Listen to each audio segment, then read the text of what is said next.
కొలువులు కొలువులు కొలువులు ఎవరని చూసినా ఏడ కొలువులున్నాయి, ఎక్కడ ఎక్కువ జీతం వస్తుందని చూస్తారు. వీళ్ళకి తగ్గట్టు మోసాలు చేసేటోళ్ళు మరింత రాజ్యం వెళ్తారు. కొలువులు ఇస్తాం, కోట్ల జీతం ఇస్తాం అన్నట్టు ఆశ చూపిస్తారు.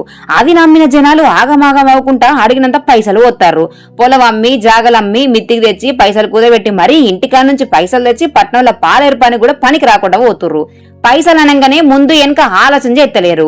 ఇంతకీ ఇప్పుడు ఏం జరుగుతుందంటే, కాములు చేసేటోళ్ళు ఓ సాఫ్ట్వేర్ కంపెనీ రిజిస్టర్ చేసుకుని మా కంపెనీ ఉంది, కార్లున్నాయి, కొలువుల జాతర పడుతుంది, పైక ఉంటే పని వస్తుందని ఆశ చూపిస్తారు.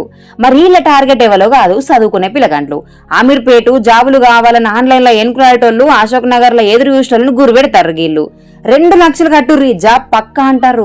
ఇక బస్ స్టాండ్ లా, రైల్వే స్టేషన్ లా చిన్న చిన్న కాగితాలు పట్టుకొని ఇస్తారు కదా, అందులో కూడా గిసొంటి దొంగగాళ్ళు ఉంటారు పైలం.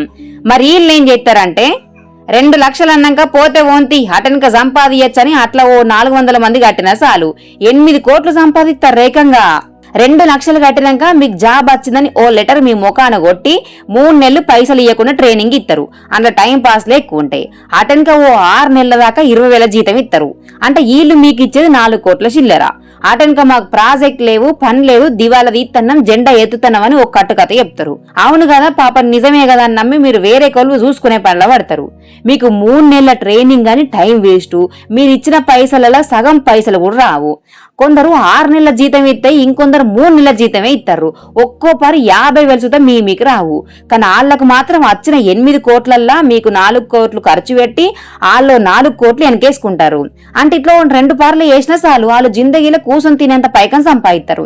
అందుకే పైసలు ఇచ్చి పని కొనుక్కునే కథలు బంద్ చేసి తెలివితోటి సంపాదించే ఉపాయాలు చూడుర్రి. పైసలను సంపాదిస్తే గాని కొలను సంపాది అని యాదికి పెట్టుకోర్రి. పైలం మరి చెప్పేది చెప్పిన వాటనక మీ ఇష్టం.